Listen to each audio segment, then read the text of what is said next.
मैं मोमेंट ऐसे कैप्चर करूँ जब मैं बाद में कहीं कुछ सालों के बाद जब अपना काम देखूँ तो लगे कि यार वाह, मुझे वो याद आए पूरे पल। तो मैं चेरिश करता हूँ actually every moment when I shoot something. जब मैं कुछ भी शूट करता हूँ तो मैं वो डिलीट ही नहीं करता।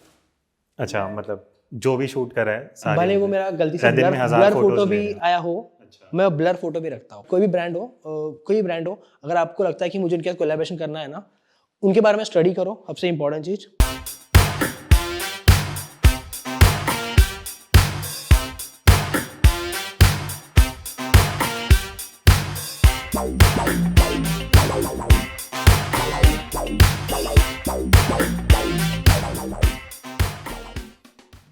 Hello everyone and welcome back to another video from the series behind the camera with Kunal. और आज हम हैं एक फोटोग्राफर के साथ जो काफ़ी अमेजिंग वर्क कर रहे हैं। स्पेशली आप लोग अगर इंस्टाग्राम पे हो, you must be following him. Welcome Ganesh Vanare, also known as हरामखोर ऑन इंस्टाग्राम। तो कैसा चल रहा है and how is it going photography में अभी? Thank you Kunal for inviting me. It's my pleasure. Photography में बहुत मज़ा आ रही है, बहुत ही मज़ा चल रहा है। एंड स्पेशली अगर फोटोग्राफी की बात करें तो सारे इंडस्ट्री को 2020 ने जो एक ब्रेक लगा था, तो फोटोग्राफी में भी एक जो ब्रेक सबको लगा था कुछ ना कुछ समय के लिए। बट बाकी लाइफ इंटरेस्टिंग हो गई है। तो ड्यूरिंग दिस जो लॉकडाउन हुआ, तो एज एन आर्टिस्ट जितना मैं तुम्हें देखा है, तुम कहीं ना कहीं इधर उधर घूम रहे होते हो। तो ये जो लॉकडाउन हुआ एंड थोड़े महीने घर पे बैठना पड़ा, तो मेंटली या कैसे तुमने अपने आप को रखा एक्टिव? सो लास्ट 2-3 साल से मैं कंटिन्यूसली ट्रैवल कर रहा हूँ, या मैं मेरे मुंबई में शूट कर रहा हूँ। एंड जब ये लॉकडाउन पीरियड जब स्टार्ट हुआ तो मैं जस्ट ताज से घर पे ही आया था। ताजमहल में आगरा में शूट कर रहा था, वहाँ से जस्ट मैं घर पे आया। एंड उसके बाद मुझे पता नहीं था कि उसके बाद मैं निकल नहीं पाऊँगा 6-7 महीने तक। तो मैं 4 मंथ्स तक तो घर के अंदर ही था completely. And it was very, ऐसा लगा था कि मुझे किसी ने केज कर दिया है। तो 2 मंथ्स तो मेरे को अंडरस्टैंड करने लगे कि ये क्या हो रहा है, व्हाट इज़ पैंडेमिक क्या होता है, एंड ये वायरस ने क्या क्या कर दिया है। फिर जब मालूम पड़ा कि ये और टाइम तक चलेगा, तो अब धीरे धीरे मैं सोचा कि दिस इज़ माई टाइम, कि अब मैं घर पे बैठ के कुछ ऐसा करूँ जहाँ पे घर पे बैठ के मैं कुछ क्रिएट करूँ, और इसमें घर पे बैठ के कुछ लर्न करूँ, नया कुछ सीखूँ। सो जैसे हमारे गूगल और यूट्यूब है, इंस्टाग्राम भी है, ये 3 चीज़ पे मैं मैक्सिमम टाइम स्पेंड किया। एंड आई ऑलवेज मैंने सोचा कि कुछ ना कुछ सीखूं, कुछ ना कुछ नया इम्प्रूवमेंट करूं, ताकि जब मैं बाहर निकलूं, जब ये लॉकडाउन ओपन होगा और जब मैं बाहर निकलूं तो मेरा कुछ ना कुछ, मेरे में कुछ नयापन आना चाहिए। तो वही था कि ये जो सीख मिली है 2020 से बहुत। तो अगर मैं बात करूं लाइक अभी जितना मैं जानता हूँ, जितने लोग देखते हैं तुम्हें as an inspiration on social media basically, तो मैं गणेश को क्या बोलूँ? Is he travel photographer, is he street photographer, या अभी आप बेसिकली अपने आप को कैसे इंट्रोड्यूस करना चाहोगे? बहुत ही मुझे अच्छा लगा है तुम्हारा सवाल, बिकॉज लोग मुझे बहुत स्ट्रीट फोटोग्राफर बोलते हैं, कोई मुझे ट्रैवल फोटोग्राफर बोलता है। बट मैं एक चीज़ क्लियर करना चाहूँगा कि मैं एक फ़ोटोग्राफर हूँ। एंड मेरा जो डेफिनेशन है खुद का, कि जो मुझे पसंद है वो मैं शूट करता हूँ, वो भले वो ट्रैवल कैटेगरी में हो या स्ट्रीट पे हो। इवन दो मुझे बहुत लोग बोलते हैं कि तू स्ट्रीट फोटोग्राफी करता है, तू स्ट्रीट में है, बट मैं स्ट्रीट फोटोग्राफी डेली लाइफ में करता हूँ। मैं I am not a street photographer completely, because वो एक अलग लेवल है। बहुत बड़े बड़े जो फोटोग्राफर्स हुए हैं, Raghuraj sir and Steve McCrae and Vineet Vora sir जैसे बहुत बड़े बड़े फोटोग्राफर्स, उन्होंने एक बेंचमार्क सेट किया है। तो मेरे को लगता है एक स्ट्रीट फोटोग्राफर, ये जो किसी को एक टैग लगाना वो बहुत बड़ी बात होती है। तो अभी तक तो मेरे में मैं बोलूँगा नहीं कि मैं स्ट्रीट फोटोग्राफर हूँ, मैं बस फोटोग्राफर हूँ जिसको जो भी अच्छा लगता है वो शूट करता है एंड अपने तरीके से वो रिप्रेजेंट करता है। तो वही है। तो मतलब अभी तुम्हारा ऐसा कुछ तुमने अपने आप को बाउंड करके नहीं रखा कि मुझे, क्योंकि एक क्वेश्चन बिगिनर्स का मोस्टली क्या होता है, जो मुझे भी काफ़ी ज़्यादा रहता है, कि हम फोटोग्राफी स्टार्ट कर रहे हैं एंड लोगों का परसेप्शन होता है कि हमें स्टार्टिंग में ही एक फील्ड चूज़ करना है और हमें सिर्फ वही शूट करना है। तो तुम्हारा परसेप्शन क्या रहा है, कि क्या तुम उसी परसेप्शन से चलते हो या तुम एकदम फ्री रहना चाहते हो? सो बेसिकली जब मैंने फोटोग्राफी स्टार्ट की थी इन 2014 में, जब एकदम इनिशियल स्टेज था 14 एंड 15, तब मुझे वही था कि I started with macro photo shoot करना, फूल के फूल पत्ते एंड पत्ते के। देन उसके बाद धीरे धीरे कैसा था ना कि जब नया नया होता ना इंसान, तब हर चीज़ पसंद आती है, कि मुझे वाइल्ड लाइफ पसंद है, मुझे वेडिंग में भी इंटरेस्ट आ रहा है, हर चीज़। तब ऐसा मेरा भी हुआ, 2 साल तक मेरा भी डगमगा गया कि मेरे को सब पसंद है। देन इवेंचुअली मुझे मालूम पड़ा ना कि मुझे क्या पसंद है, तब मालूम पड़ा कि मुझे पीपल लाइक लोग पसंद है मुझे। जहाँ पे भी लोग हैं तो मुझे लोगों के फ़ोटो एंड एनवायरनमेंट मुझे बहुत पसंद है। तो मैं खुद को अगर बोलूँ तो मैं एक फ़ोटोग्राफ़र हूँ, बट मुझे पसंद क्या है शूट करना, मुझे नेचर, एनवायरनमेंट एंड लोगों को शूट करना पसंद है एंड उनकी स्टोरीज शूट करना पसंद है। तो मैं वही ट्राई करता हूँ, वही कोशिश करता हूँ। मैंने अभी तक खुद को ऐसा बाउंडेड नहीं रखा हो कि मुझे अगर स्ट्रीट करना है तो मुझे वो उसमें वही होना चाहिए, ऐसा नहीं है। मैंने खुद को इतना ओपन हैंड रखा है कि जो मुझे अच्छा दिखे, कुछ मुझे ऐसा चीज़ लगे कि अगर मेरे सामने कोई मोमेंट हो रहा है, हैपन हो रहा है एंड मुझे ऐसा लग रहा है कि वो शूट में करना चाहिए, तो मैं करता ही हूँ। ऐसा सोचता नहीं कि that's not my work, but मुझे ऐसा लगता है कि नहीं, this is I want to shoot because that moments become a memory, ऐसा मुझे लगता है। बिकॉज मुझे बहुत पसंद है कि वो मैं मोमेंट ऐसे कैप्चर करूँ जब मैं बाद में कहीं कुछ सालों के बाद जब अपना काम देखूँ तो लगे कि यार वाह, मुझे वो याद आए पूरे पल। तो मैं चेरिश करता हूँ actually every moment when I shoot something. And और एक इम्पॉर्टेंट चीज़ है, जब मैं कुछ भी शूट करता हूँ तो मैं वो डिलीट ही नहीं करता।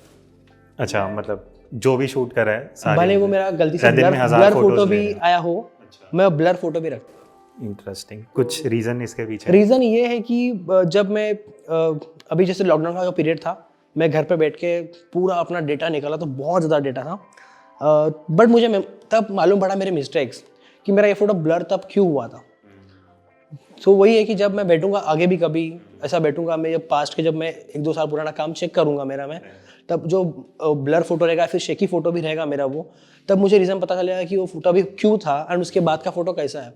एंड मुझे बहुत बड़े फोटोग्राफर ने मुझे कहा भी था कि जब तुम्हारा एक शॉट बेस्ट रहता है तो उसके बाद के जो आगे पीछे वाले शॉट है डिलीट कभी मत करो और रखो टू शो, क्योंकि वो एक प्रूफ रहता है कि तुमने क्या किया है स्ट्रगल इसके पीछे, एक बेस्ट शॉट निकालने के पीछे।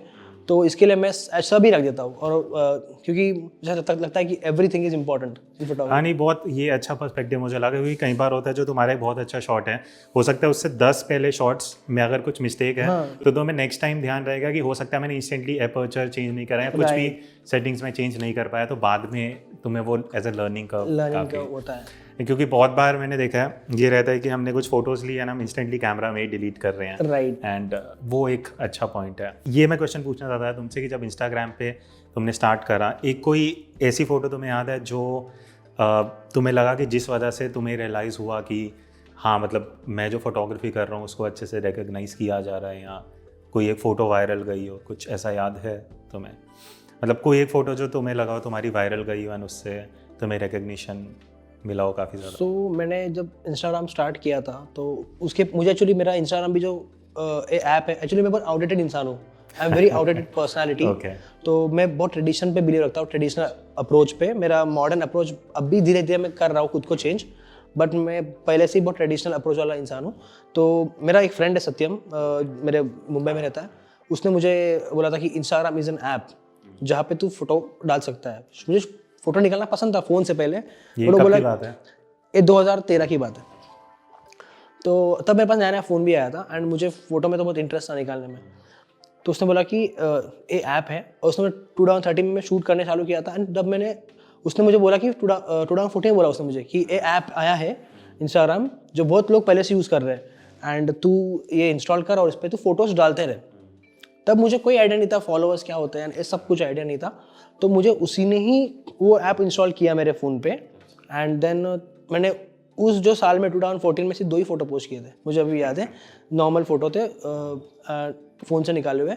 देन 2015 में मुझे जब मेरा ग्रेजुएशन कंप्लीट हुआ उसके बाद जब जॉब लगा मुझे, एंड जॉब करते करते मैं फोटोग्राफी करता था। लाइक तब मुझे ऐसा आता था कि जॉब तो कर रहा हूँ मैं, लाइक फैमिली भी थोड़ी सेटिस्फाई है मेरे जॉब के अर्निंग से एंड मैं भी खुश हूँ, बट जो मुझे अभी खुद कुछ ना कुछ करना है खुद के लिए, खुद को और मुझे हैप्पी रखना, खुद कुछ क्रिएटिव करना है मुझे, क्योंकि जॉब वो 9 to 5 वाला जो जॉब था। तो मुझे अगर मैं पूछ सकता हूँ लाइक किस टाइप का जॉब था, क्या? यस, मैं बजाज फाइनेंस में जॉब करता था। मेरा एग्जीक्यूटिव वर्ड बहुत बड़ा है बट जॉब बहुत छोटा है, मतलब नॉर्मल जॉब था मेरा एंड तो ही फ्रंट एंड वर्कर जैसा ही जॉब था, बट कंप्यूटर पे जॉब था। तो वही था, बट मुझे कंप्यूटर पसंद नहीं है, तो मैं बहुत बोर हो गया था। मतलब कि मैंने एक्चुअली वो भी 1-1.5 साल मैंने जॉब किया वो, बट वो करते करते ना मेरा जॉब जिस जगह पे था, मेरा जॉब दादर में था एंड मैं रहता था ठाणे में। तो मेरा ट्रैवलिंग जो 1 घंटे का था ना, उसमें मेरे पास एक फ़ोन था, तो मैं ट्रेन से ट्रैवल करता था, तो मैं फ़ोटो निकालता था। मैं डिफरेंट लाइट चेंज हो रही है, तो वो लोगों के एक्सप्रेशन, लोगों को देखना कि लोग जो 1 घंटा ट्रैवल करते खड़े हो गए ना, उनके जो हाव भाव बदलते हैं, तो मुझे उस गपचुप में शूट करना चुप के पसंद था। तो मैं वही इंस्टाग्राम पे भी डालता था। तब कुछ नहीं, मतलब तब पता नहीं था कि फॉलोअर बढ़ रहे हैं या नहीं बढ़ रहे, उसका ध्यान नहीं था, बस मैं डाल रहा हूँ कहीं ना कहीं, मतलब स्टोर कर रहा हूँ मैं। तो ऐसा हो गया। एंड देन उसके बाद मैं गाँव चले गया 2016 में, गणपति के टाइम पे। एंड मैं गाँव चले गया, तब मैंने कैमरा भी खरीद लिया था एक्चुअली। कौन सा पहला कैमरा? Nikon D3200। मेरा 3100 था। 3200 था मेरा। वो मैंने को इसका जो दिवाली का बोनस होता है ना, हाँ, उससे मैंने कैमरा परचेस किया था। एंड देन मैं गाँव गया था मैं उसके बाद नेक्स्ट ईयर। तो मैंने कैमरा से स्टार्ट किया ना फोटोग्राफी, तो मैं पहली स्टार्टिंग फूलों से ही किया था। लाइक फूल, सभी शायद फूल से ही करते हैं। 1855 लेंस थी। एंड जब मैं गांव गया ना, तब गणपति फेस्टिवल रहता है हमारे गांव में, हमारे घर पे भी गणपति बैठता है। तब मैं ऐसे ही गांव के लोगों के फ़ोटो निकाल रहा हूँ, बिकॉज गांव के लोग बहुत, उनका अटायर मुझे बहुत पसंद है। उनके जो चेहरे पे ही मालूम पड़ता है कि उनका कितना एक्सपीरियंस है लाइफ का। तो मुझे ना वो फेसेस शूट करना बहुत पसंद था पहले, अभी भी पसंद है, बट पहले बहुत मेरा स्टार्टिंग ही उससे हुआ। तो मैं लोगों के फेसेस क्लिक कर रहा हूँ। तब मैंने एक चीज़ देखी, वाइल मैं चल रहा हूँ रास्ते पे, एंड एक ऐसा मंडप रहता है ना, गणपति बिठाते हैं मंडल का पूरा। तो उसमें एक लड़का प्रे कर रहा था गणपति को, जो लड़का था मुस्लिम। तो मैं पहले फ़ोटो निकाला क्विकली, और बहुत लाइक 20 सेकंड का भी मोमेंट रहेगा वो, आई थिंक 20 सेकंड में मैंने 3-4 फोटो फास्ट निकाल लिए जितना हो सके। एंड देन मैं उसके पास गया एंड उसको पूछा कि तू प्रे क्यों कर रहा था एंड ऑल। तो वो एक अलग कहानी है कि उनके घर में गणपति को मानते हैं अभी भी। एंड देन उनके घर पे भी गया, उनसे बात किया। एंड वो जो मैंने फ़ोटो डाली थी ना, वो पता नहीं कैसे लाइक इंस्टाग्राम पे एकदम वायरल हो गई, मेरे फॉलोअर्स बढ़ गए 3-4 हज़ार अचानक। 3-4 हज़ार? हाँ। और ये हम बात कर रहे हैं 2016 की? 16 की, हाँ। उस टाइम पे तो बहुत बड़ी बात कम यूजर्स थे। हाँ, और तभी यूजर्स भी कम थे। तो मैं बहुत ये हो गया, मतलब कि ओ माय गॉड, ये क्या हो रहा है, मतलब फ्लड हो रहा है पूरा फॉलोअर्स का, डीएम्स का, एंड ये फोटो बहुत रीशेयर हो रही है। डर भी था कि ये फोटो बहुत थोड़ा रिलीजियस पर्पस में है, तो डर था कि क्या होगा। बट तब मेरे को एक चीज़ मालूम पड़ गई थी कि this is what power of social media. मुझे ये चीज़ मालूम पड़ गई थी कि कुछ भी हो सकता है, यू नेवर नो। तुम कल तक पता भी नहीं था तुमको कि what is the meaning of followers and everything, and now suddenly तुमको लोग पूछने लग गए लोग। तो मैं बोला कि अच्छा। देन अगेन मुंबई आया, मुंबई में वही मैं जॉब कर रहा हूँ, शूट कर रहा हूँ। तब अब तो कैमरा से शूट कर रहा हूँ। सैटरडे संडे छुट्टी मिल रही है, उसमें भी मैं कुछ ना कुछ टाइम खुद का निकाल के यहीं कहीं ना कहीं आसपास जाके शूट कर रहा हूँ। तो सबसे इम्पोर्टेंट चीज़ जो मेरे लाइफ में जो इंस्टाग्राम ने की है, जैसे आपने पूछा मुझे अबाउट इंस्टाग्राम, तो मुझे मालूम पड़ा कि इंस्टाग्राम का मुझे पर्पस क्या, अभी यूज़ कैसे करना है। तो मैंने थोड़ा स्टडी किया फोटोग्राफर्स के बारे में। एंड द मोस्ट इम्पॉर्टेंट कि ना, मैंने एक ही खुद को बोल दिया कि I will use Instagram to showcase my pictures. मुझे उसके आगे कुछ नहीं करना है, मतलब जो भी मैं कर रहा हूँ ना, शूट कर रहा हूँ फोटो, मुझे बस दिखाना है कि मैं ये शूट कर रहा हूँ, बस सिंपल। और उसके पीछे का कोई लॉजिक नहीं है। एंड जैसे कि मुंबई के बहुत फेमस फोटोग्राफर प्रतीक तलरेजा, पता रहेगा कुछ, सड़क छाप, मैं उनसे बहुत हाईली इंस्पायर्ड था उस टाइम पे। एक्चुअली मैं उनका एक सीरीज़ था अखाड़ा नाम का, अखाड़ा सीरीज़ था जो कुश्ती का, जो मुंबई में उन्होंने शूट किया था, वो बहुत ही फेमस हुआ था और बहुत डिफरेंट पेजेस पे था। तो मैं वो सीरीज़ देख के इतना इंस्पायर हो गया था कि मैं भी फिर डिफरेंट स्टेट में अपने पर्सपेक्टिव से फ़ोटोज़ निकालने लगा। एंड देन धीरे धीरे मालूम पड़ा क्या होता है। एंड फिर 2016, 17 एंड 18, ये जो 3 साल जो मेरे थे वो बहुत प्रोग्रेसिव रहे यहाँ पे एक्चुअली में। बट मेरा एक ही था चीज़ कि मैं कंसिस्टेंट था, जो कंसिस्टेंसी रहता है to shoot and to be consistent on any platform. तो ये थोड़ा, तो साथ साथ इस टाइम पे जॉब चल रहा था? जॉब चल रहा है 2016, 17, 18, ये जॉब भी चल रहा है एंड मेरा फोटोग्राफी भी चल रहा है एंड सब कुछ ठीक ठाक चल रहा है। बट मेरे कुछ एक्सपेक्टेशंस नहीं थे, बिकॉज बोला ना कि मेरा पर्पस ही वो था कि क्योंकि आज के टाइम में क्या होता है, कई लोग जो यंगस्टर्स हैं कॉलेज स्कूल में, फर्स्ट एम है कि मुझे फॉलोअर्स कैसे ज़्यादा मिलेंगे, एंड वो एक सेकेंडरी है कि मैं जो कर रहा हूँ वो इन्जॉय करूँ या वो एज अ हॉबी। लोगों का फर्स्ट एम है राइट। ये मैं क्वेश्चन तुमसे ही पूछूंगा कि एक पर्सपेक्टिव होता है लोग फोटोज़ खींचते हैं और डालते हैं ऑन द बेसिस कि क्या लोगों को पसंद आ रहा है। तो एक पर्सपेक्टिव होता है जैसे लोग जब फोटोज़ डालते हैं उनका ये थिंकिंग होता है कि जब मैं इंस्टाग्राम पे फ़ोटो डाल रहा हूँ तो मैं फ़ोटो ही ऐसे खींचूँ जो इंस्टाग्राम पे मुझे फॉलोअर्स या लाइक्स फेच करेंगे। तो ऑनेस्टली तुम्हारा क्या perception over the time change हुआ है इसको लेके, या तुम एक बैलेंस रखते हो या ये बहुत मस्त सवाल पूछा आपने। तो मुझे छोटे सा ब्रीफली बताऊंगा तुमको मैं। 2014 टू 15 के रेंज में जब था तब एक्चुअली मैं 14, 15, 16, 17 एंड 18 तब तक मैं जो फोटोज़ डालता था ना वो जस्ट टू शोकेस लाइक कि मैं डाल रहा हूँ एंड मुझे पता नहीं कि क्या फॉलोअर्स बढ़ रहे हैं या क्या मुझे उससे कुछ इतना नहीं हो रहा है कि मुझे फॉलोअर्स चाहिए या मेरे फॉलोअर्स बढ़ने चाहिए। एक कभी एक्सपेक्टेशन था ही नहीं।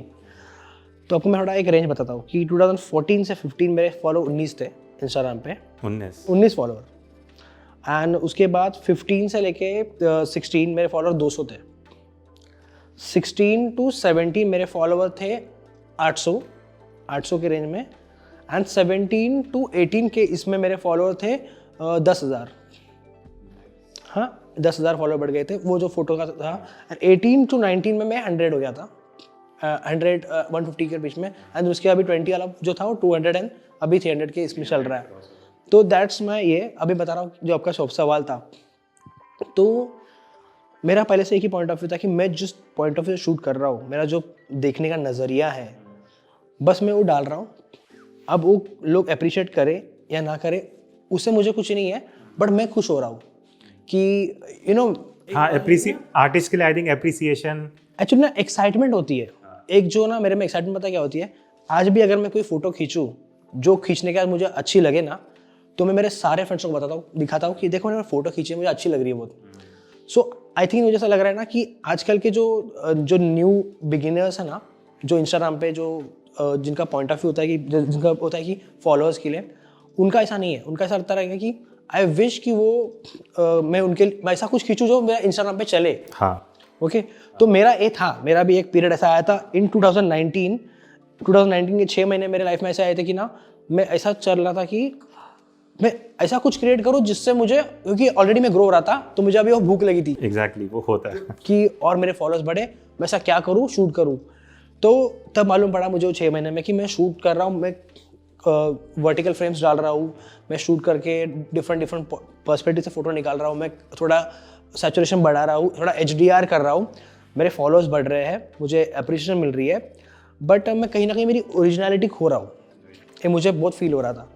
एंड देन 2020 जो आया तब मैंने बोला कि नहीं, मुझे फॉलोअर्स वगैरह को इम्प्रेस नहीं करना है, मुझे जो मेरा जो ओरिजिनल काम था मुझे उस पर ही रहना है, मुझे और खुद को डीपली लेके आना है। तो एक्चुअली मेरे में भी आया था, होता ना एक मन मैनिपुलेट हो जाता है कभी-कभी। हाँ नहीं, आई थिंक ये ऑनेस्ट चीज़ है। अगर आप क्योंकि ये सबके साथ होता है, आपको कुछ एकदम से जो आप यूज्ड टू नहीं हो जिस चीज़ के, आपको एप्रिसिएशन मिल रहा है, तो आर्टिस्ट के लिए सबसे बड़ी बात ये है कि लोगों को अच्छा लग रहा है। तो एक चीज़ जो मेरे माइंड में क्वेश्चन है, लाइक अभी आप you have more than 3 lakh followers Instagram पे, तो I think over the time एक रिस्पॉन्सिबिलिटी आती है। तो क्या वो तुम्हारे बैक ऑफ द माइंड रहता है कि अगर आज मैं पोस्ट डाल रहा हूँ तो वो एक रिस्पॉन्सिबिलिटी के साथ तुम्हें चलना पड़ता है या कैसा रहता है? तो रही बात रिस्पॉन्सिबिलिटी की, तो दो माइंड में चले जाता हूँ हमेशा कि मुझे ऐसा लगता है कि मैं जो भी डाल रहा हूँ उसके लिए मैं रिस्पॉन्सिबल हूँ या मुझे वैसा ही होना चाहिए जो मुझे मन कर रहा है डालने के लिए। बिकॉज मुझे ऐसा लगता है जब मैं सोचूंगा कि मैं डाल रहा हूँ उस पर लोग क्या सोचेंगे, तो I think somewhere I am manipulating my self, ऐसा मुझे लगता है कभी कभी। और कभी कभी ऐसा लगता है कि नहीं, मुझे लोगों के बारे में सोचना चाहिए कि लोगों पे कोई बैड इन्फ्लुएंस ना हो जाए। ओके ऑल्दो मैं कभी खुद को इन्फ्लुएंसर बोला नहीं हूँ, मैं फोटोग्राफर ही बोला हूँ, बट इंपॉर्टेंट चीज़ वही है कि बस मुझे बोलते ना खुद के मोरल्स रहते कुछ ना कुछ, कि मैं कुछ ऐसा नहीं करूँ कि जिसके वजह से कोई बैड इम्पैक्ट ना हो। तो मैं हमेशा वो चीज़ बहुत हमेशा ध्यान में रखता हूँ रिस्पॉन्सिबिलिटी की। और सबसे इंपॉर्टेंट बात रिस्पॉन्सिबिलिटी क्या होती है कि ना, जैसे तो आप धीरे धीरे ग्रो हो जाते हो ना, तो एक ऑटोमेटिकली पता चल जाता है कि अपने को क्या करना चाहिए और नहीं क्या करना चाहिए, वो कंट्रोल ऑटोमेटिकली आ जाता है। लाइक आई थिंक वो जैसे से एक्सपीरियंस है, जैसे से ईयर्स हम क्रॉस करते हैं ना, तब मालूम पड़ जाता है कि नहीं, I should post this story or not, I should post this picture or not. तो ये हो जाता है। आई थिंक हाँ, क्योंकि एक माइंड में ना ये चीज़ पॉजिटिव भी है कि आपको पता है कि मुझे लाइक 3 लाख लोग देख रहे हैं, तो मैं ये ना, और आई थिंक एक तरह से आपको मेच्योर भी करता है, बिकॉज आपका थिंकिंग भी उस हिसाब से डेवलप होता है। तो टॉकिंग अबाउट इंस्टाग्राम, बहुत से लोग ये जानना चाहेंगे कि बहुत फैसिनेटिंग लगता है कि लोग इंस्टाग्राम पे हैं, लोग ब्रांड्स के साथ काम कर रहे हैं, तो लाइक तुम्हारा क्या पर्सपेक्टिव है? जैसे अभी तुम ब्रांड्स के साथ काम कर रहे हो, अगर किसी को तुम्हें कुछ एडवाइस देना हो, क्योंकि बहुत लोग का ये रहता है कि अगर हमारे 10,000 फॉलोअर्स बस हो जाएं किसी तरह, हमें ब्रांड्स अप्रोच करेंगे, तो तुम्हारा क्या पर्सपेक्टिव है वर्किंग विद ब्रांड्स? सो ये भी बहुत मज़ेदार सवाल है एक्चुअली। लाइक बहुत लोग ओपनली बात नहीं करते, बट मैं करना चाहूँगा बिकॉज मुझे लाइफ का जो फर्स्ट कोलैबोरेशन आया था, मुझे कोलैबोरेशन एक वर्ड बहुत लेट मालूम पड़ा कि क्या होता है। तो मेरे लाइफ का जो पहला कोलैबोरेशन आया था वो 44,000 फॉलोअर पे आया था। जब मेरे 44,000 फॉलोअर थे उस टाइम पे, तब मुझे पहला कोलैबोरेशन आया था। वो भी बाटा कोलैबोरेशन था, DW का वॉच था, तो उसका आया था, मैंने कर लिया था। बोला कि यार something is better than nothing, कुछ तो मिला उस टाइम पे। तब मुझे पता, बोला ना कि मुझे पता ही नहीं था कि ये फॉलोअर्स क्या होते हैं। इस फॉलोअर्स, मेरे पास 44,000 फॉलोअर्स है, उसकी वैल्यू कितनी है, मुझे इस बारे में कुछ आइडिया नहीं था, कुछ आइडिया नहीं था। बट धीरे धीरे मुझे मालूम पड़ा कि दिस इतना वैल्यू होता है। एंड तुम्हारे इतने फॉलोअर्स हो जाते हैं तो यू आर काउंट, लाइक तुम एक रिस्पॉन्सिबल हो जाते हो एंड तुमको काम आने लग जाते हैं। तो फॉर्मूला ये है, फॉर्मूला लाइक कुछ फॉर्मूला नहीं है, बट सीन ये है कि जब तुम फोटोग्राफी करते हो तो तुम लाइक तुम्हारे फोटोज़ है ना, फोटोज़ वो इतने एक्सप्रेसिव हो जाते हैं समटाइम्स कि वो लोगों के माइंड में बैठ जाते हैं। एंड अपनी एक इमेज, लाइक एक जैसे कि मेरी आज ही बात हो रही थी एक फोटोग्राफर से, तो उन्होंने मुझे बोला कि तुम जो फोटो क्लिक करते हो, तुम्हारा अगर नाम भी नहीं रहेगा उसके ऊपर तो मालूम पड़ेगा कि तुमने खींची हुई फोटो है। बिकॉज तुम्हारा स्टाइल है, वो एक टेस्ट, लोग जो जितने भी लोग तुमको फॉलो करते हो उनको पता चलता है तुम्हारा टेस्ट क्या है। तो यही बात होती है एक इन्फ्लुएंसर की। तो जैसे आप कोलैबोरेशन की बातें कर रहे थे, मैं भी उस पर आऊँगा कि एक certain amount of followers, if you gain that, like वो भी लाइक गेन, आई थिंक ना, it's not about just followers, it's about the voice. Exactly, वही नेक्स्ट क्वेश्चन पे आ रहा था। बिकॉज होता क्या है, लेट्स सपोज तुम्हारे 3 लाख फॉलोअर्स हैं, एक और अकाउंट है जिसके 3 मे बी 5 लाख फॉलोअर्स हैं, बट जो कनेक्ट है एक तुम्हारा as an identity, maybe तुम इतने लोगों को इन्फ्लुएंस कर सकते हो जो शायद 5 लाख वाला अकाउंट नहीं कर सकते। एग्जैक्टली।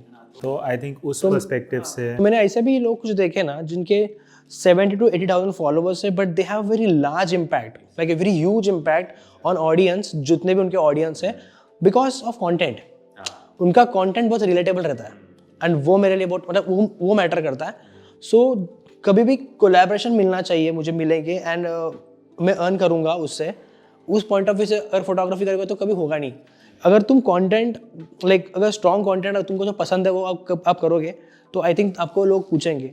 अब यहाँ पे क्या होता है कि जैसे बात की ब्रांड्स की, so I do tech, I do lifestyle बहुत लेट चालू किया, जब मुझे ऐसा लगा कि because I love myself. हाँ, वो करना भी चाहिए। आई लव माई सेल्फ, मुझे पसंद है, मैं खुद को बहुत पसंद करता हूँ, तो मुझे अच्छे कपड़े पहनना पसंद है। तो जैसे जैसे मुझे कोई मिंत्रा का कोलैबोरेशन आया या फिर कोई भी डिफरेंट ब्रांड का आया, so yes I do that. तो ये हुआ। टेक के बारे में कैसा हुआ कि जैसे मैं कैमरा यूज़ करता हूँ, मैं फ़ोन यूज़ करता हूँ, तो I am very fascinated with the phones. I love phones, मुझे बहुत नए नए फ़ोन टेस्ट करना पसंद है, स्पेशली कैमरा। मुझे कैमरा, उसके लो लाइट परफॉर्मेंस क्या है, उसका लाइक iOS वाला क्या कितना पावर है, मतलब बहुत सारी चीज़ें, सेंसर स्ट्रॉन्ग है कि नहीं, तो ये सब है। सो वो आपका इंटरेस्ट देख के ना ऑटोमेटिकली वो अट्रैक्ट हो जाती है एजेंसी या फिर कंपनीज अपने आप के, लाइक आपके ऊपर एंड आपसे काम करना चाहती है। और इम्पोर्टेंट चीज़ बोलना चाहूँगा कि I never approach anyone in my life to give me. यही मेरा नेक्स्ट क्वेश्चन माइंड में था कि कई लोगों का ना क्वेश्चन होता है कि हम ब्रांड्स को कैसे अप्रोच करें, एंड आई थिंक उसी प्रैक्टिस में क्या गलत हो जाता है, अगर आप अप्रोच कर भी रहे हो तो आप ना आप बाउंड हो जाते हो उस चीज़ से कि मैं ब्रांड को अप्रोच कर रहा हूँ, मुझे रिक्वायरमेंट है, तो ब्रांड आपसे ऐसे डिलीवरेबल्स ले लेगा जो आप शायद एथिकली ना भी करना चाहो। करेक्ट। तो तुम एथिक्स को कैसे प्लेस, वही मैं एक्सप्लेन करूँगा अभी मस्त एकदम कि I never approach in my life, क्योंकि मुझे ज़रूरत ही नहीं पड़ी। क्योंकि मेरा जो पास था जहाँ पे मुझे फॉलोअर्स का पड़ा ही नहीं था, मैं खुद के लिए कर रहा था। एंड देन ऑटोमेटिकली जब एक ब्रांड आया, बट एक पॉइंट था कि ना मेरे पास जो भी काम आया ना उसको इतने ईमानदारी से और इतने अच्छे से किया ना कि वो देख के और ब्रांड्स आ गए। ये बहुत ये है। अभी बात रही अप्रोच की, जब लोग मुझे पूछते हैं कि सर हमको अप्रोच, हम लोग अप्रोच करना चाहते हैं ब्रांड से, कैसे करें, बट मैं बोलूँगा कि ना it's good to be approach करो तुम, but you have something to show to them कि मैंने ये करके दिखाया है, मेरे पास ये मेरा पोर्टफोलियो है, मैंने ये काम किया है and I want to work with you and जिसमें दोनों का बेनिफिट हो। मैं आपके लिए कुछ करूँगा, आप मेरे लिए कुछ करो, वेदर इट्स मॉनेटरी और एनीथिंग, बट जहाँ पे दोनों का बेनिफिट, दोनों का फ़ायदा हो, ओके और जिससे एक समाज का ही फ़ायदा हो जाता है ऑटोमेटिकली। तो ये एक इम्पॉर्टेंट चीज़ है। बट अगर आप अप्रोच भी किसी को करते हो ना, तो ऑलवेज मेक श्योर कि आपके पास दिखाने के लिए उतना स्ट्रॉन्ग पोर्टफोलियो होना चाहिए, ओके। तो मेरे माइंड में भी कुछ ब्रांड्स हैं जिनको मैंने अभी तक अप्रोच नहीं किया है, बट मुझे करना चाहता हूँ। बट मैंने क्यों नहीं किया, क्योंकि ना मुझे जब अप्रोच करने टाइम ऐसा दिखाना है मेरा पोर्टफोलियो कि I am the best, like मेरे पास जो कंटेंट है, मेरे पास आइडियाज़ भी है आपके लिए। एंड अब सबसे इंपॉर्टेंट चीज़, एग्जांपल मैं ब्रांड का नाम नहीं ले सकता, बट कोई भी ब्रांड हो, अगर आपको लगता है कि मुझे उनके साथ कोलैबोरेशन करना है ना, उनके बारे में स्टडी करो, सबसे इंपॉर्टेंट चीज़। एंड उसके बारे में आपको बहुत नॉलेज चाहिए एंड उसके रिलेटेड आपके पास फोटोज़ चाहिए एंड वो इतने स्ट्रांग होने चाहिए और आपके एक प्लान भी होना चाहिए, पीपीटी, प्रॉपर पीपीटी प्लानिंग होनी चाहिए कि I have something in my mind for you, for us and you can mail them and I trust me. अगर आप मेल करोगे ना तो एक प्रोफेशनल अप्रोच लगता है एंड वो लोग, अगर आप मेल पीपीटी भेजोगे ना तो बेस्ट, लाइक डेफिनेटली वो लोग कुछ ना कुछ आंसर से आएंगे। And sometimes you know what, sometimes कभी फॉलो भी मैटर नहीं करते। मैंने ऐसे लोग भी देखे ना जिनके 15,000 या 20,000 फॉलोअर्स है ना, जो बहुत बड़े लोगों के साथ काम करते हैं, जस्ट बिकॉज उनका पोर्टफोलियो इतना स्ट्रांग होता है ना, इतना स्ट्रांग कि वो ब्रांड खुश हो जाता है उनके साथ। नहीं, आई थिंक वो ब्रांड पे भी डिपेंड करता है। कई ब्रांड्स ना आजकल रियलाइज कर चुके हैं कि सिर्फ नंबर्स के बेसिस पे नहीं है, क्योंकि स्टार्टिंग में ये था, नंबर्स बहुत अट्रैक्टिव दिखते थे, क्योंकि मैं भी इस बैकग्राउंड से आया हूँ जहाँ डिजिटल मार्केटिंग, PR ये सब मैंने करके देखा है। तो एक टाइम पे ना एजेंसीज को पता लगने लग गया कि बहुत से लोग फॉलोअर्स जैसे भी करके बढ़ रहे हैं, तो सिर्फ नंबर्स से बात नहीं चलेगी। तो आई थिंक लोगों का ये भी एक परसेप्शन क्लियर होना चाहिए कि सिर्फ नंबर्स के बेसिस पे आपको ब्रांड्स नहीं मिलेंगे, आपको एक आइडेंटिटी अपना बनाना पड़ेगा जिसके कंटेंट एंड आपका कनेक्शन, राइट। तो एक और चीज़, अगर लाइक आई थिंक हम इसकी बात कर ही रहे हैं, तो राइट अप्रोच तुम्हारे हिसाब से, लाइक अगर आज के टाइम ब्रांड्स अप्रोच करते हैं तुम्हें, तो एक बहुत लोगों को कन्फ्यूजन रहता है कि हम कमर्शियल, क्योंकि आई थिंक जब तुमने भी स्टार्ट करा होगा तुम्हें ज़ीरो आइडिया होगा, ओवर द टाइम तुम्हें थोड़ा समझ आया होगा। तो आई थिंक एक टाइम पे तुम्हारा एक्सपीरियंस क्या रहा है कि कई बार ऐसा तुम्हें लगा है कि मैं ब्रांड के साथ काम कर रहा हूँ, but at the same time क्योंकि तुम ये फुल टाइम कर रहे हो, ऑब्वियसली कमर्शियली करना कुछ गलत बात नहीं है, तो कभी तुम्हें ऐसा लगा है कि किसी का रिक्वायरमेंट ऐसा है जो तुम्हारी एथिक्स अलाउ नहीं कर रहे एंड उस वजह से तुम शायद नहीं करना चाह रहे हैं, या ऐसा कभी कुछ तुम्हें लगा है? या कभी क्या होता है ना कि मैं ओपनली बात करूंगा एक चीज़ के ऊपर, बट हम ब्रांड्स के नाम नहीं लेंगे, बट नहीं, ब्रांड का नाम नहीं लूँगा मैं, बट मैंने जितने अभी तक लाइफ में कोलैबोरेशंस किए हैं ना, अभी जो 2 साल में 3 साल में जितने भी किए हैं, मैंने उसने खोए भी है मेरे नाम की वजह से। तो एथिकली बात करूँगा तो मैं बता रहा हूँ कि there are so many automobile की जो, बट इट्स गुड थिंग कि तुमने वो चेंज नहीं करा, तुम अभी भी उसको प्राउडली मैं वो कर रहा हूँ। हाँ, एंड बट मैं बता रहा हूँ कि मतलब वही की इंपॉर्टेंट चीज़, एथिक की बात मेरे नाम से शुरुआत होती है। तो वही है कि जितने भी बड़े ऑटोमोबाइल ब्रांड्स हैं, वो मोस्टली बहुत लोगों ने मेरे पास आए, उनका पूरा कोलैबोरेशंस लेके भी आए एंड देन उन्होंने पूरा सब कुछ किया, बट इन दैट उन्होंने लिखा था कि you have to change your Instagram handle.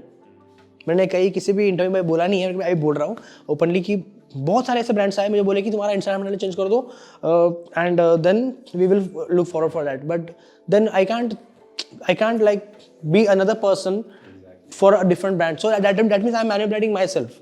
सो मैंने वो नहीं किया।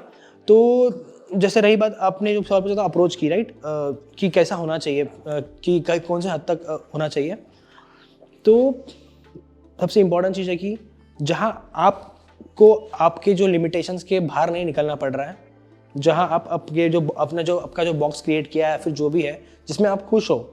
एग्जांपल कि अगर मैं ट्रैवल फोटोग्राफर हूँ, तो मैं कहीं पे मैं ट्रैवल कर रहा हूँ and if I am going somewhere to shoot something, and अगर आप मुझे अप्रोच कर रहे हैं या फिर मैं आपको अप्रोच कर रहा हूँ कि मैं इस लोकेशन पे आके आपके लिए कुछ क्रिएट कर सकूँ, तो this is how it should be approach. ऐसा नहीं कि अगर मेरे पास like I can't afford to travel that much but you have to travel for us, that it's not mean for anyone. वो आई थिंक वो फिर तुम्हारे अंदर से वो निकलेगा भी नहीं quality work, because you have to be happy first. मतलब तुम जो क्रिएट, वो बोझ नहीं लगना चाहिए, वो जॉब नहीं लगना चाहिए कि मैं जॉब कर रहा हूँ, वो लगना चाहिए मैं तो जो कर रहा हूँ वही कर रहा हूँ, बट इससे दोनों का फायदा हो रहा है और मैं किसी के लिए कर रहा हूँ जहाँ पे मेरा नाम भी हो रहा है एंड जहाँ मुझे मोनेटाइजेशन लाइक मेरे को पैसे मिल रहे हैं उसके। तो ये बहुत बैलेंस होना इंपॉर्टेंट है। रही बात कमर्शियल्स की, तो वो भी मैं ओपनली बात करना चाहूँगा कि जैसे फॉलोअर्स जैसे से बढ़ते हैं तो ऐसा नहीं होना चाहिए कि आपके कमर्शियल्स आप बढ़ा रहे हो या होने चाहिए। आपको खुद को अंडरस्टैंड करना चाहिए कि do you have any voice and do you have anything that तुमने जो पास्ट कोलैबोरेशन किए थे उनसे जो तुम्हारे क्लाइंट्स हैप्पी है या उसका एंड कैसे हुआ था। इट्स नॉट अबाउट बिगनिंग कि तुमने बिगनिंग कैसे तुमने की है उसकी कोलैबोरेशन की। ऑब्वियसली मेल से स्टार्ट होता है या फिर डीएम से स्टार्ट होता है, but in the end they are happy or not. जिसका तुमने काम किया जिस ब्रांड के साथ, तुम उसको पूछो कि मैंने जो काम किया आप उससे खुश हो या नहीं। ओके उसके बाद ही अगर वो खुश रहेगा और जो भी एजेंसी से वो काम आया रहेगा, डेफिनेटली वो एजेंसी आपको माइंड में रखेगी हमेशा और आपको और काम देगी। ये मैंने पर्सनल लाइफ में एक्सपीरियंस किया है, बिकॉज दैट्स द रीज़न मैं बहुत चूजी हूँ कि जब भी मुझे कोई काम आता है ना तो मैं उसको इतनी मेहनत से करता हूँ, इतना अच्छे से दिखाना चाहता हूँ खुद का समझ के कि मेरा खुद का ये जो भी है, तो ऑटोमेटिकली हो जाता है। तो यही होना चाहिए माइंड में कि कमर्शियल काम करने के चक्कर में आपका खुद का आइडेंटिटी नहीं भूलना चाहिए। लाइक वो इंपॉर्टेंट है कि जो आई थिंक एक कुछ मेथड होता है। जैसे मुझे आज से 2-3 साल पहले आता, मैंने किसी का इंटरव्यू देखा था, वहाँ पे उन्होंने एक मेथड बहुत अच्छा बताया था कि आप ऐसे समझो कि आप अगर आपका 1 महीना है उसमें आपका वर्थ कितना है। लेट्स सपोज आप मान ले तो मेरा 1 लाख का वर्थ है, तो मेरा एक दिन का 3000 निकला, तो उस हिसाब से भी आप कमर्शियल सेट कर सकते हो। या आपको अपने इन्फ्लुएंस का वैल्यू पता होना चाहिए, या अगर मैं एक बिजनेस का ये प्रोडक्ट फीचर कर रहा हूँ तो उनको इतना सेल मिलेगा तो एटलीस्ट मैं उस हिसाब से अपने कमर्शियल्स रखूँ। तो क्या तुमने कुछ ओवर द टाइम कुछ एक्सपीरियंसेस रहे हैं कमर्शियल के, या तुम कैसे अप्रोच रखते हो? मेरे रहे, मेरे साथ बहुत अच्छे एक्सपीरियंसेस भी हुए, कोई बुरे एक्सपीरियंसेस भी हुए, but in the and experience मिला है एंड सीखने मिला है। तो बात ऐसी है कि अभी 3 लाख फॉलोअर्स है एंड स्टिल अभी भी ऐसे कोलैबोरेशंस आते हैं। दे सेड कि नहीं तुमको बार्टर ही करना पड़ेगा, करना है तो करो।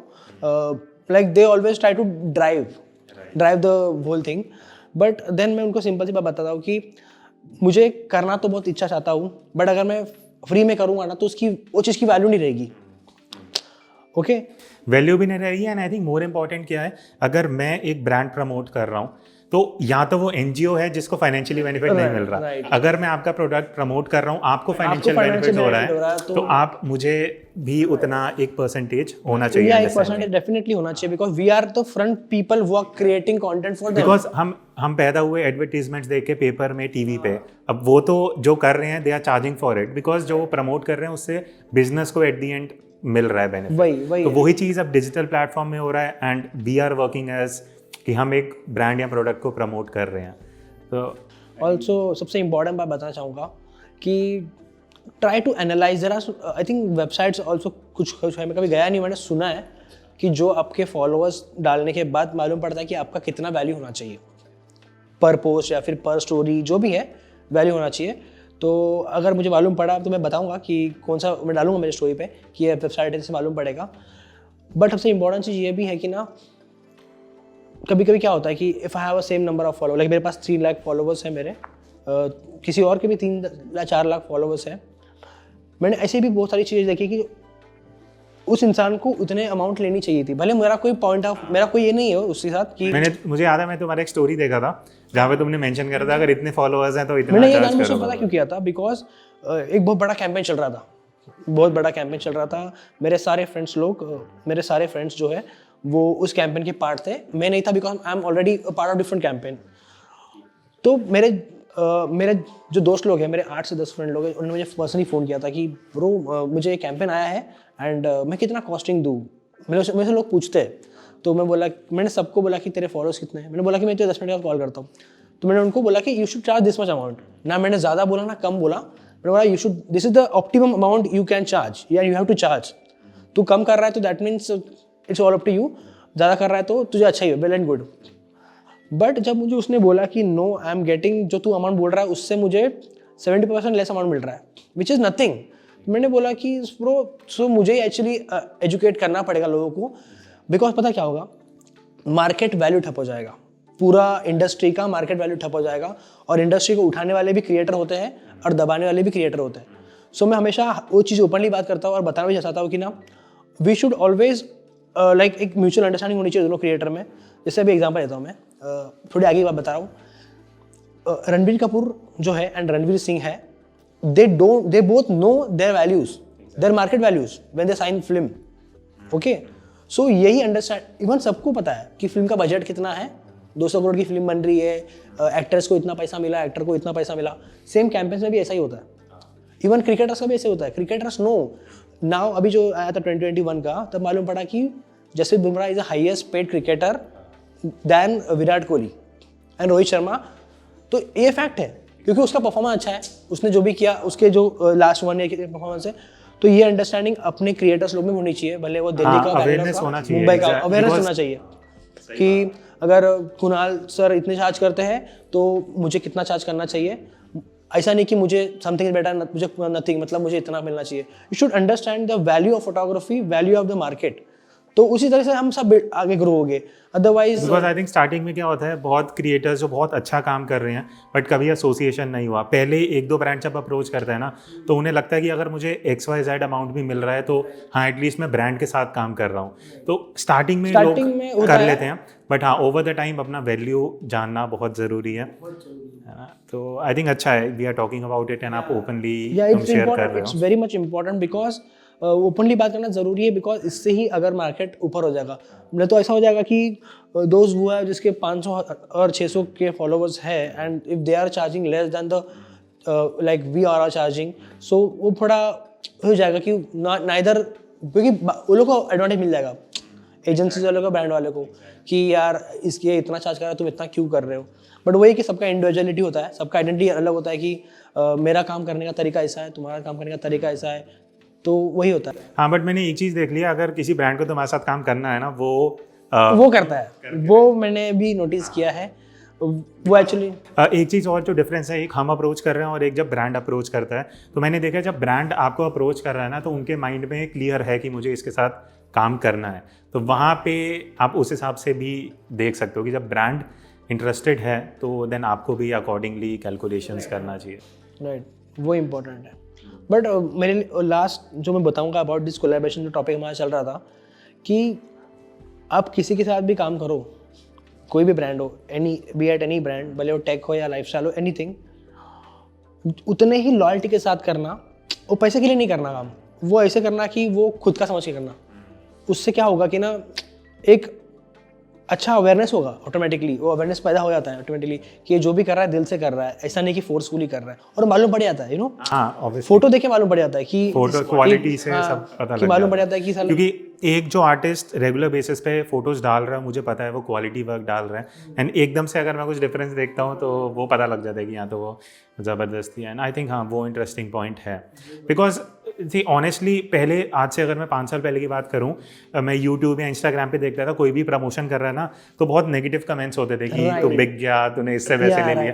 बट अब एक चीज़ अच्छा है कि लोग ये अंडरस्टैंड करते हैं एंड लोग उसको पॉजिटिवली देखते हैं कि मैं इस आर्टिस्ट को फॉलो करता हूँ एंड इसको अब ब्रांड स्पॉन्सर कर रहे हैं, तो उनको थोड़ा अच्छा लगता है कि वो एक अब वो पॉजिटिव वे में चेंज हो चुका है। तो वो एक अच्छा, द रीज़न वो चेंज हो चुका है बिकॉज जब 2 साल पहले 20% क्रिएटर्स थे एंड 80% ऑडियंस था।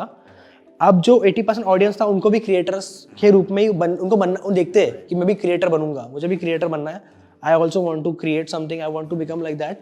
सो इसके लिए वो अभी जो रेशियो चेंज हो गया है, दैट रीजन अंडरस्टैंडिंग बढ़ गई है लोगों की कि हाँ यार जो बंदा कर रहा है वो सही कर रहा है, मुझे भी ऐसा करना है। तो अच्छा है, सोच तो अच्छा है, बस जो भी लॉयल्टी के साथ करना चाहिए। वो सबसे, बिकॉज ये होता है ना, आपको अगर एक बार ब्रांड के साथ आप काम कर रहे हो, वो एक लॉन्ग टर्म चीज़ है, आप सिर्फ एक बार करके आप नहीं जा रहे।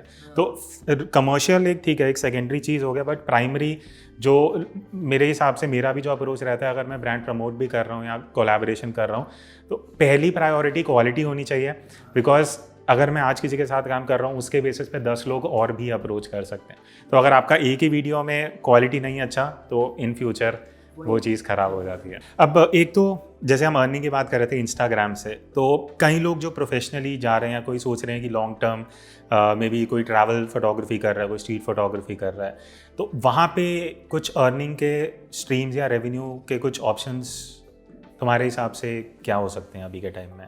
सो ऑप्शंस तो है, मतलब 2-3 ऑप्शन जो है बहुत स्ट्रॉन्ग ऑप्शंस है, बट आपको वहाँ पे भी द सेम रेस है जो इंस्टाग्राम पे लगी है, बट वहाँ की जो रेस है वो बहुत कंस्ट्रक्टिव रेस है। मतलब एग्जांपल लेता हूँ कि आप समझो किसी एक थीम बेस्ड वर्क पे काम करते हो एंड वो काम आप लाइक किसी एजेंसी या किसी लाइक फोटो एग्जीबिशन गैलरी को बताते हो, या फिर किसी ब्रांड को बोलते हो कि मेरे पास ये इस टाइप का काम है, मेरे पास ये चीज़ है, एंड देन उसकी एक वैल्यू सेट हो सकती है and you can sell that work, but it should B 100% unique. मतलब आई नो वन थिंग कि जो चीज़ गूगल पे नहीं होगी ना और वो चीज़ तुम्हारे पास होगी, उससे पैसा आएगा, बहुत आएगा। जो चीज़ गूगल पे नहीं होगी ना यूट्यूब पे होगी, तो वो सबसे इम्पोर्टेंट चीज़ है। वो चीज़ बहुत सारी है, अभी भी बहुत सारी बची हुई चीज़ है जो गूगल पे नहीं है। You can get that on Google. वो फोटोज तुमको गूगल पे नहीं देखने मिलेंगे वो, और बहुत सारी चीज़ें ऐसी होती है इंडिया में। इंडिया तो में तो बहुत कुछ होता है। बट कौन परचेज करता है वो, अगर कोई लोग जानना चाहें? जैसे मैं एक स्ट्रीट फोटोग्राफर हूँ, मेरे पास बहुत अच्छी सीरीज़ है, तो मैं उससे कैसे रेवेन्यू जनरेट कर सकता हूँ? ओके, तो सबसे इम्पोर्टेंट चीज़ क्या होता है कि ना, जो गेटी इमेजेस हुआ, ये सब पहले थे, अभी नहीं है। अभी उसमें मैंने भी ट्राई किया था बट कुछ नहीं होता उसमें। अभी जितना मुझे आइडिया है 7 से 10 रुपये पर फोटो मिलता है। हाँ, आपने वही बोला था। तो मैंने जैसे कि ना मुंबई में कुछ गैलरीज है एंड कुछ और प्राइवेट गैलरीज भी है, मतलब जैसे दिल्ली में भी है। मैंने देखा था वाबी साबी एक नाम का कुछ एक होता है, एक फाउंडेशन है, वो भी है। तो उनके पास अगर आप गए, आपका अपना काम लेके अभी लेके जाने की ज़रूरत भी नहीं होती है। अब तो मेल करना होता है, सीधा मेल करना होता है इनके वेबसाइट के ऊपर कि मेरा ये काम है एंड इसका क्या होता है, मतलब मुझे सेल करना है या फिर मुझे एग्जीबिशन पे लगाना है। सो मेन इंपॉर्टेंट वही चीज़ होता है कि भले वो इंस्टाग्राम हो या भले वो कोई आर्ट गैलरी हो, आपको बस आपका अपना काम एग्जिबिट ही करना होता है। भले आप इंस्टाग्राम पर डाल रहे हो, डेली पोस्ट कर रहे हो, वो भी एग्जिबिट ही कर रहे हो आप किसी ना किसी, बट वो डिजिटल फॉर्मेशन में कर रहे हो और जो बाहर कर रहे हो वो रियल फॉर्मेशन में कर रहे हो। बट रियल का क्या होता है ना, उसकी अलग वैल्यू होती है जो कि हाथ में होता है, वो ऐसा है। तो वो एक जरिया होता है जहाँ पे आपको बहुत स्ट्रांग होना पड़ेगा। You have to be very subjective when you have to sell your work to get money. And जो सेकेंड इंपॉर्टेंट चीज़ होती है कि जिससे आप पैसा कमा सकते हो, वो है कि यू कैन, जैसे बहुत बड़े फोटोग्राफर्स होते हैं, आप उनको ना असिस्ट कर सकते हो। जैसे मैंने रिसेंटली ही जो स्टीव मैकरी सर है, हम दोनों एक दूसरे को फॉलो करते हैं, मुझे फॉलो करते हैं, मैं उनसे बात भी कर चुका हूँ 2 बार अभी तक। लकीली बहुत लकी हो कि उन्होंने मुझे रिप्लाई किया था। तो मैंने उनको बोला भी था कि sir what is the cost. मैंने पूछा था क्योंकि मैंने कुछ पूछा था कि मेरा कॉस्ट क्या होगा, मैं आपको असिस्ट करना चाहता हूँ, मैं पैसे देता हूँ पर मुझे आपको असिस्ट करना है। बट ऐसा नहीं होता कि ना, उनके जो टीम होती है ना, उनके अंडर जो टीम होती है, दे एक्चुअली देखते हो कुछ लोगों को और उनको लगता है कि इस बंदे के अंदर टैलेंट है ना, दे गिव अपॉर्चुनिटी। जैसे अभी मुझे आई नो कि स्टीव मैकरी सर के आने का 1 साल जो कमिंग ईयर है, जो 2021 में कौन से ट्रिप्स हैं, तो मुझे आई नो दैट कि वो कहाँ जाने वाले हैं। तो इंडिया में भी आने वाले वो, तो मैं उनका आई होप उनको मिल सकूँ। तो ऐसे होता है ना कि जरा इंडिया में बहुत बड़े फोटोग्राफर्स है, जैसे विनीत वोरा सर है, बहुत बड़े फोटोग्राफर है, ऑडी सर है, बॉबी जोशी सर है, सब अलग अलग जॉनर के फोटोग्राफर्स हैं। तो आपका कौन सा जॉनर है ना, आप उनको असिस्ट कर सकते हो, आप उनसे सीख सकते हो एंड आप उनके जरिए लाइक बड़े बड़े फोटोग्राफर्स जरिए आपको पता चल जाएगा कि करना क्या है एग्जैक्टली, आपको एक डायरेक्शन मिल जाएगा, वो बहुत इंपॉर्टेंट है। एंड जो थर्ड चीज़ है, जो पैसा अगर मोनेटाइज करना है अपना काम, तो जैसे मैंने आपको बताया था कि जो कैफ़े वाला मैंने आइडिया बताया था, वो एक बहुत अच्छा आइडिया था जो मैं एक्सप्लेन करता हूँ क्विकली। कि अगर आप कोई भी कैफ़े में जाते हो और आपको लगता है कि मेरा अच्छा काम है, आप पहले कैफ़े वालों को दिखाओ कि this is my work, you like it और नॉट। अगर उसको पसंद आया तो आगे ही बात करो, बट नहीं आया तो इट्स ओके। बट आया तो आप बातें करो कि मैं हमारा काम लगाना चाहता हूँ, डिस्प्ले करना चाहता हूँ यहाँ पे, एंड जो भी इसका कॉस्ट होगा वो 50-50 होगा या फिर 40-60 होगा। तो वो एक जरिया है दिखाने का।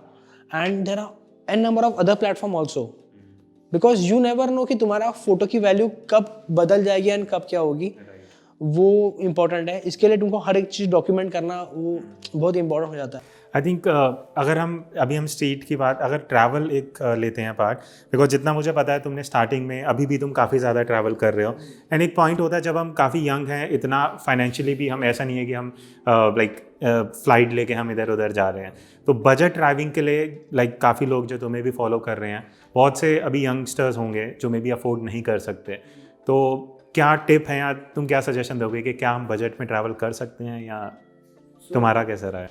एक्चुअली बजट में ही मैं अभी भी ट्रैवल करता हूँ।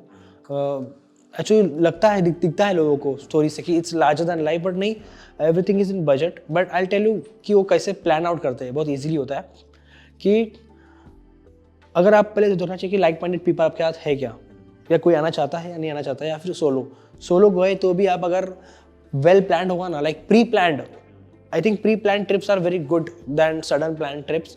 उसमें आपको पता रहता है कि मैं कौन से हॉस्टल में रह रहा हूँ जहाँ मेरे को कम पैसे में। सेकेंडली, एक्चुअली मैं खुद प्रीफर करता हूँ ट्रेन से ट्रैवल करना। जब मेरे पास ऑप्शन नहीं होता तब मैं फ्लाइट यूज़ करता हूँ, क्योंकि मुझे ट्रेन से ट्रैवल करना पसंद है। मुझे बहुत मज़ा आता है ट्रेन में, मुझे फ़ोटो मिल जाते हैं शूट करने के लिए, एंड मुझे थोड़ा फ्रीडम मिलता है और मुझे थोड़ा अपना स्पेस मिलता है। तो आई लाइक टू, मैं हमेशा एक दिन पहले निकलता हूँ हर ट्रिप के पहले, बट मैं ट्रेन से ही ट्रैवल करने की कोशिश करता हूँ। अब जब मुझे कोई अर्जेंट या कुछ सडनली कुछ हो रहा है तब मैं फ्लाइट ट्राई करता हूँ, लेकिन मेरे लिए ट्रेन बेस्ट है। तो सबसे इंपॉर्टेंट ना, ट्रेन से ट्रैवल करो। स्लीपर क्लास भी चलेगा, क्योंकि मुझे एक्चुअली पसंद है वो चीज़ करना। मैं वही करते आ रहा हूँ। मेरा जो पुष्कर भी गया था ना, मेरा फर्स्ट ट्रिप था लाइफ का, मतलब माई फर्स्ट फोटो ट्रिप जो मैं खुद के पैसे सेव करके लेके गया था, वो पुष्कर था 2017 का।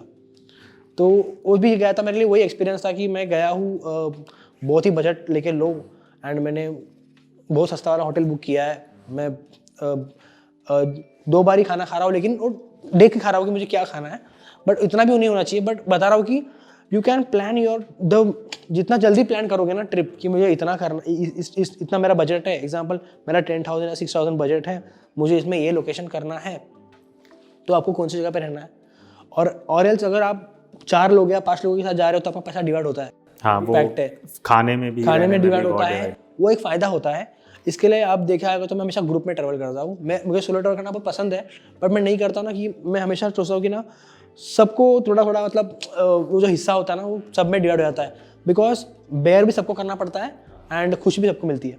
तो मेरा वो ग्रुप को आगे लेके बढ़ना एंड ग्रुप के साथ रहना ना, मैं वो थोड़ा प्रीफर करता हूँ। अकेले में ऐसा फील होता है कि नहीं, I don't want to become selfish, I वो जस्ट वांट टू लाइक सबको आगे लेके बढ़ना है। बट अगर मैं फोटोग्राफी की बात करूं, अगर तुम्हें कहीं बाहर शूट करने जाना है, तो क्या तुम्हें अकेले पसंद करने में, जैसे मैं पसंद करता हूं मैं अकेले शूट करूं, बट कई लोगों का होता है ग्रुप में। मैं बहुत रिकमेंड, मैं मेरे एक्सपीरियंस जो मेरे पास, जो मैं शूट किया अभी तक, मैं ग्रुप में भी किया हूँ, अकेले में भी किया हूँ, तो मैं अगर रिकमेंड किसी को करना चाहूँगा ना, मैं बोलूँगा कि अकेले जाओ, go solo, because when you go in a group, subject आपके पास सामने है। जब तू अकेले आओगे तो आप अकेले उसके सामने रहोगे शूट करने वाले, ग्रुप में जाओगे तो 10 लोग और उसको शूट कर रहे हैं, तो उसकी वैल्यू ऑलरेडी 10 टाइम्स घट चुकी है, उस इमेज की वैल्यू 10 लोगों ने देख चुके हैं। So whenever you want to travel ना, always travel alone and always just जो मेमोरी जो शूट कर रहे हो वो उसको करो। ग्रुप में आने का एक ही फ़ायदा होता है कि ना, ग्रुप में आने का ही फ़ायदा है, ऐसा नहीं कि नहीं है, ये फ़ायदा है कि ना लाइक माइंडेड लोग रहते हैं, इसके पास कुछ एडिटिंग नॉलेज एक्स्ट्रा रहेगा, इसके पास कोई टेक्निक्स रहेगी जो सीखने मिलती है ट्रिप के दौरान। तो मैं उसके लिए प्रीफर करता हूँ टेक्निक के लिए, बिकॉज मैं हमेशा ना खुद को चैलेंज भी करता हूँ कि समझो कि एग्जांपल मेरा एक फ्रेंड है, वो शूट कर रहा है एक इंसान को या फिर उसका पोर्ट्रेट क्लिक कर रहा है, तो मैं उसको डिस्टर्ब नहीं करता जब तक उसका नहीं हो रहा है। उसका होने के बाद मैं खुद शूट करता हूँ, मैं सोचता हूँ कि मैं क्या डिफरेंट कर सकता हूँ, तो मैं खुद को चैलेंज करता हूँ। ओके, बट कभी कभी ना मेरे साथ ऐसा उल्टा भी हो चुका है। बताओ क्या उल्टा हो चुका है कि बहुत इंटरेस्टिंग सब्जेक्ट है, वो किसी इंसान ने, मेरे फ्रेंड ने शूट किया उसको, तो कभी कभी मैं खुद को कोच देता हूँ कि वो उस इंसान को मैंने क्यों नहीं पहले देखा, उसकी नज़र कैसे गई, तो मैं खुद को डाउट करता हूँ खुद के स्किल सेट के ऊपर। तो वो भी थोड़ा होता है ना कि प्लस माइनस होते रहता है हमेशा। हाँ, वो भी चैलेंज है कि आप अपनी स्किल्स, आपको पता लगता है कि ये मेरी कमी है तो मैं इसको इम्प्रूव कर सकता हूँ। But like I am very happy कि मेरा जो फ्रेंड सर्कल है, जो फोटोग्राफर, हम लोग लाइक माइंडेड लोग हैं, सब अंडरस्टैंड करते हैं एक दूसरे को और सबसे सीखते हैं। बहुत इंपॉर्टेंट है, क्योंकि बहुत बार क्या होता है, मुझे कोई सब्जेक्ट दिखा एंड हो सकता है मैं ऐसे लोगों के साथ हूँ जो उसको देख के कि मैं शूट कर रहा हूँ तो और सब एकदम आ गए कि हमें भी यही शॉट और सेम शॉट ले रहे हैं, तो वो अंडरस्टैंडिंग बहुत, क्योंकि मेरा जैसे मेरा फ्रेंड है देव DXB कांदा ले लो, जब हम शूट करते हैं ना, तो अगर देव एक फ्रेम शूट करता रहेगा ना, तो मुझे पता है कि वो क्या शूट करता रहेगा, तो मुझे उसमें नहीं पढ़ना है अभी, मैं चले जाऊँगा। वो उसका हो गया, वो उसने देख लिया तो उसका हो गया। तो हमारा अंडरस्टैंडिंग अच्छे से बढ़ गया है because of lot of trips. But मैं स्टिल प्रीफर करूँगा सबको बोलने के लिए ना, go solo, you will amaze with so many things. ऐसा है, तुम खुद को वो अकेले में ही हो जाता है ऑटोमेटिकली। तो वो है कि सोलो ट्रिप करना है। ग्रेट। तो at the and I think काफ़ी इंसाइटफुल सेशन रहा है, और मैं लास्ट में ये पूछना चाहूँगा कि अभी 2021 जस्ट जनवरी में हम हैं, तो क्या फ्यूचर प्लान्स हैं? कुछ प्लान करा है या आगे कैसे देख रहे हो तुम? पहले मैं बहुत सोशल मीडिया ओरिएंटेड था, मतलब फ्रॉम 14, 15, 16, 17, 18 और 20 तक मैं बहुत सोशल मीडिया ओरिएंटेड था। मैं बहुत कोशिश कर रहा था कि मॉडर्न बनूं। बट देन अगेन मैंने सोचा कि जो मैं एक्चुअली मैं 2021 जो मेरा ईयर है, it will the full of to develop in skill set and craft पे काम करने का मैं सोच रहा हूँ। मतलब एग्जांपल देना चाहता हूँ कि काम भी करना है, बट मुझे खुद को डेवलप करना है मेरे स्किल्स। बिकॉज जब मेरे को कोई बोलता है फोटोग्राफर ना, मतलब मुझे अगर फोटोग्राफर एक वर्ड मालूम कान पे पड़ता है ना, तो मेरे सामने 3-4 लोगों का चेहरा विजुअलाइज होता है। उसमें स्टीव मैकरी सर है, विनीत वोरा सर, रघु राय सर, ऑडी फोटोग्राफी सर, तो ये लोग के जो ऑटोमेटिकली एक विजुअलाइज क्रिएट हो जाता है। तो I also want to like in my future, मेरा होता ना एक रोल मॉडल होता है यार, मुझे उनके जैसा बनना है, मुझे ऐसा बनना है। तो उसके लिए मुझे एक ही चीज़ पता है कि I have to work on my skill set. मुझे टेक्निकलिटी, जैसे मैंने बहुत बार हुआ है कि तुम्हारे मैंने वीडियोस देख के मैंने रिवीजन किया है मेरी चीज़ें। जैसे मैंने तुमको बता भी रहा था कि there are so many things जो मुझे ऑलरेडी पता थी, बट ना मैं वो चीज़ धीरे धीरे भूल रहा था।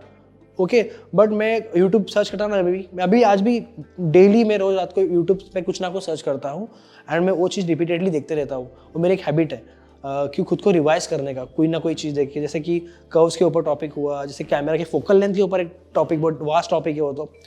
तो इस चीज़ के ऊपर मैं बहुत सारी चीज़ें देखते रहता हूँ। तो मेरे जो फ्यूचर प्लान्स है वो अभी मैक्सिमम इंस्टाग्राम पे नहीं है, थोड़ा उसके हटके है। So I am going to like choose my 50 photographs till date. मैंने अभी तक जो 50 फोटोज़ क्लिक किए हैं, जो मुझे ऐसा लगता है कि अब तक कि वो मतलब अच्छा काम है, वो लाइक बहुत सिलेक्टिव काम है जो मैंने 5 साल में जो निकाले हैं। जो 50 फोटो है उसके मैं बहुत डिफरेंट साइजेस में प्रिंट्स में सेल करने वाला हूँ। ऑल्सो मैंने 2020 में बहुत बड़ा लेसन सीखा था कि हम हमेशा एक फ़ोटो क्लिक नहीं करनी चाहिए, हमें हमेशा सीरीज़ पे काम करना चाहिए। एक फ़ोटो जो होती है ना, वो इनकम्प्लीट होती है। ओके, तो हमको ना सीरीज़ पे काम करेगा ना, तो इट्स लाइक अ मूवी, कि तुम फोटो के जरिए किसी को मूवी दिखा रहे हो। तो मैंने 2020 में एक लेसन लिया, and then I started to work like a series. तो मेरे कुछ सीरीज़ है, जैसे कि मुंबई की मेरी मरीन ड्राइव की सीरीज़ है, मेरी बनारस की सीरीज़ है। ऐसे मेरे डिफरेंट सीरीज़ है, एंड कुछ गेस्चर की सीरीज़ है, डिफरेंट। तो मैं बुक के बारे में सोच रहा हूँ कि मैं भी उसको सॉर्टिंग ही कर रहा हूँ। तो my plan is to like एक बुक बनाऊँगा जिसमें कुछ लिखा नहीं रहेगा, not a single word, not a description also about photo. It will be just a photo, but that photo will speak. मैं ऐसा उसको ऐसा डिज़ाइन करने वाला हूँ, एंड मेरे एक्सपेक्टेशन उससे कुछ ज़्यादा नहीं है, बट मुझे वो एक सपना था कि मुझे एक बुक बनाना है, and it should B constructive thing. जो मुझे याद आया कुछ सालों के बाद कि मेरा ही बुक आया था। तो मेरा वो एक प्लान ऑफ एक्शन है कि बुक करना है, because I don't want to become social media में रहना।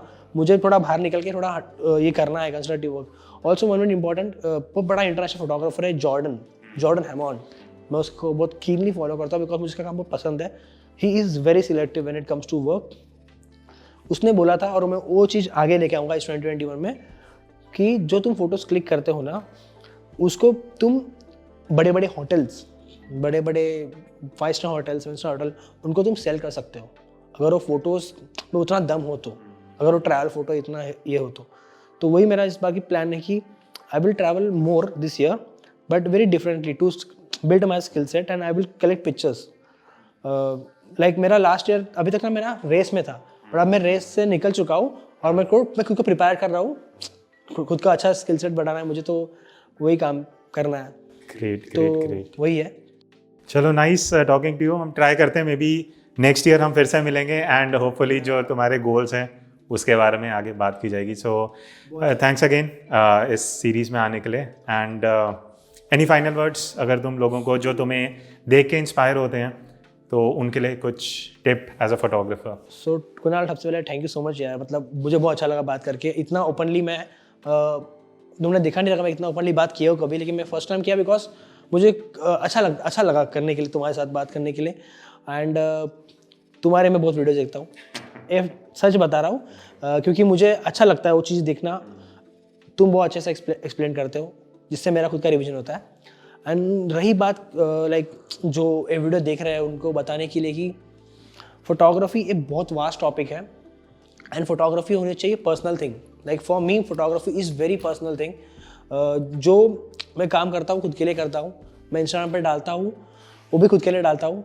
ओके जो मुझे अप्रिसिएशन मिलते हैं, कभी मुझे क्रिटिसाइज भी होता है, बहुत बार क्रिटिसिज्म मिला है, बहुत बड़े बड़े लेवल पर हुआ है, अप्रिसिएशन भी मिला है।